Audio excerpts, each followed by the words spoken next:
excited. You know, they're going to be having a bit of a kickoff party later on today, so they're getting ready for that.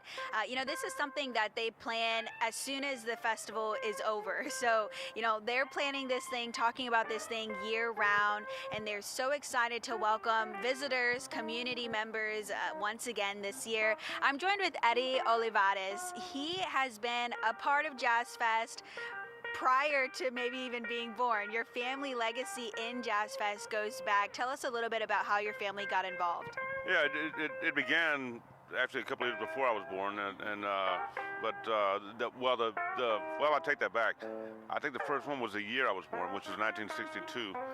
My dad was one of the founders, Eddie Olivares Sr. They call me Eddie Jr., but I'm not really a junior because we had different middle names.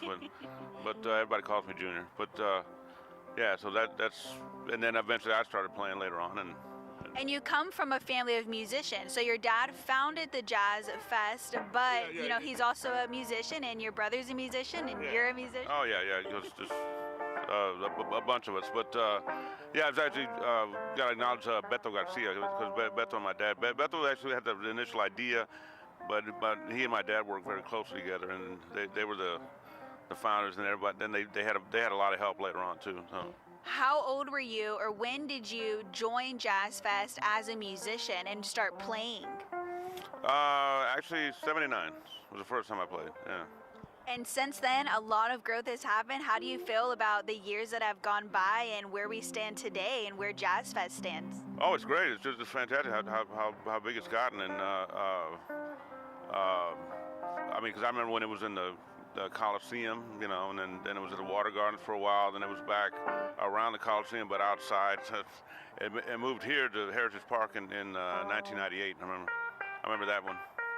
Now, since you've been a part of it for so long, what keeps you so excited about returning every year, being a part of it, being a part of the bands that play out here? Well, of course, part of it is the family legacy deal, but also, I've been playing music for over 40 years professionally, and so I have a lot of friends and colleagues, and been able to play with them, and then you see new people coming up too, so that's always great to experience. Now, aside from Jazz Fest, lastly here, are you playing year-round? What do you kind of get involved in? How do you keep your sax skills on par?